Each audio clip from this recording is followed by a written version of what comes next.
અકોટા વિસ્તારમાં ગેરકાયદેસર ધમધમતા call centre બાબતે ઝોન 2ના ડીસીપી શ્રી મંજીતા વણઝારા દ્વારા પત્રકાર પરિષદ યોજાઈ. અકોટા પોલીસ સ્ટેશનની અંદર આ ગુનો નોંધવામાં આવેલો છે.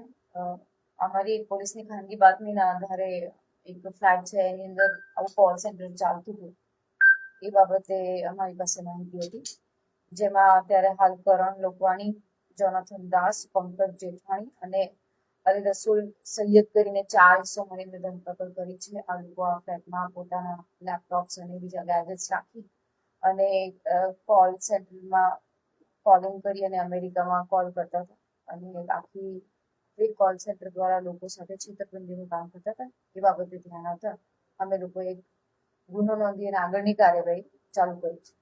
એમાં શું હતું? આ લોકો કેવી રીતે ફ્રોડ કરતા? આ લોકો 4 જણ છે. એક છે એ શેર બજારનો એક્સપર્ટ છે, બીજો વ્યક્તિ છે જે પહેલા નાના મોટા કોલ સેન્ટરમાં કામ કરી ચૂકેલો છે, બીજા 2-3 જણ કોલિંગ એક્સપર્ટ અને સારી અંગ્રેજીના જાણકાર હતા. લોકો ડાર્ક વેબથી નંબરો લઈ, ડેટા લઈ અને અમેરિકામાં કોલ કરતા હતા. એના પછી એપલના ગિફ્ટ વાઉચર કાર્ડ મંગાવડાવી અને પછી ક્રેડિટ લોન માટે એ લોકોની લોન પેટે ભરવાની જે ફીસ હોય એના નામે એ લોકો એમનામાંથી અમુક ડોલર્સ અહીંયા ટ્રાન્સફર કરતા હતા. એ કોડથી એ લોકો આગળ ડાર્ક વેબમાં મોકલતા હતા અને એના આધારે આ લોકો આખું ષડયંત્ર ચલાવતા હતા અને ડોલર્સના કન્વર્ટ કરીને ઇન્ડિયન રૂપીસમાં કન્વર્ટ કરીને આવી રીતે આખું મોડેસ ઓપરેન્ડી ચલાવતા. કેટલા સમયથી ચાલતું હતું આ?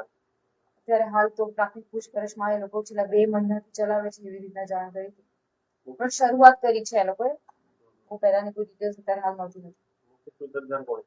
મુખ્ય સૂત્રધાર તરીકે કરણ લોકવાણી અને જોનાથન દાસ છે. એ લોકો પાસે આ શેરબજાર અને આગળના કોલ સેન્ટર્સનો અનુભવ છે, એટલે એના આધારે આ લોકોએ બીજા 2 છોકરાઓને પણ અલગ અલગ ટાસ્ક આપી અને ટ્રેન કર્યા હતા.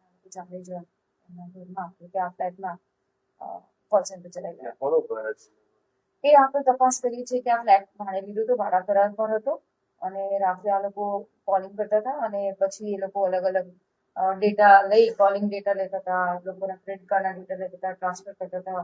બીજી એજન્સી સાથે કેવી રીતે સંકળાયેલા છે બધી આગળ તપાસ ચાલુ. ડેટા ક્યાંથી મળતો આ લોકોને? અમેરિકાના લોકો એ બધું કોણ એમને ડેટા પ્રોવાઈડ કરતું હતું, ડાર્ક વેબ પર કોની સાથે સંકળાયેલા હતા, બધું આઈટી ના એક્સપર્ટ સાથે રહીને બધી આગળની સર્ચ ટીમો અમારી કામ કરી. કેટલા લોકોને અત્યાર સુધી આ લોકોએ એ અત્યારે હાલ અમે લોકો અત્યારે પ્રાથમિક પૂછપરછ કરી રહ્યા છે. કેટલાના કોલિંગ કર્યા છે એ લોકોનો અત્યારે હાલ મૌખિક પૂછતા એ લોકો સાચો ડેટા નહીં જણાવે. આ બધું અમે એફએસએલ સાથે સીઝ કરાય છે. એમના લેપટોપ્સ, એમના ગેજેટ્સ, એમના ફોન પરથી આપણને આખો ડેટા મળશે. બીજી કઈ મધ્યસ્થી એજન્સી છે, અહીંયાની કોઈ સેન્ટ્રલ એજન્સી છે કે નહીં, અમેરિકામાં એની સાથે કોઈ સંકળાયેલો છે કે નહીં, આ લોકો ડોલર્સને કેવી રીતે કન્વર્ટ કરતા હતા એની સાથે કયા લોકો સંકળાયેલા છે, કોઈ બેંક સંકળાયેલી છે કે નહીં, બધું અમે જોઈશું ને આગળની તપાસ. હા, અત્યારે હાલ વેલ એજ્યુકેટેડ લાગે છે. એ લોકો પાસે સારું અંગ્રેજીનું જ્ઞાન છે, સારું આઈટી અને કમ્પ્યુટર ક્ષેત્રે પણ ખૂબ સારું જ્ઞાન છે એવું બેઝિક લાગે છે. પરંતુ એ લોકો હાલ જે શા માટે આવું કરતા એવું કઈ જણાવ્યું છે ખરું કે નહીં? આમ પહોંચો અને સાથે સાથે એ લોકોને આ એક વેબ સિરીઝ જોઈને શીખ્યા છે એવું પ્રાથમિક પૂછપરછમાં કહી રહ્યા છે. ના, એવી કોઈ વેબ સિરીઝ નું નામ નથી આપ્યું, તે learn from the web series એવું કંઈક કહી રહ્યા છે. એ અત્યારે હું ના કહી શકું, કારણ કે એ લોકો મને સાચો આંકડો આપતો ન હોય, પણ એમની જે આ ટેકનિકલ ડેટા છે એના આધારે ખબર પડે કે એમને એમના બેંક અકાઉન્ટ જોવા પડે, એમને કેટલા ટ્રાન્સફર કર્યા, એ બધો સાચો આંકડો આવે એટલે આપણને સાચો આંકડો ખબર પડે. હા, એ બધી અમે લોકો એમના પ્રાથમિક બેંક ખાતા ને બધા જોયા છે. એમાંથી શું છે ડેટા એ બધું બેંકમાં પણ પૂછવું પડશે, આગળની તપાસમાં ખબર પડશે. હા, એ 4 છોકરા વડોદરાથી. ના, આ લોકો પહેલા નવા છે, યંગ છોકરાઓ છે, ઉત્સાહી છે. આવા ખોટા ધંધા કરવામાં અને એ લોકો વેબ સિરીઝ જોઈને શીખ્યા હોય એવું એમના પ્રાથમિક પૂછપરછમાં અમને જણાય.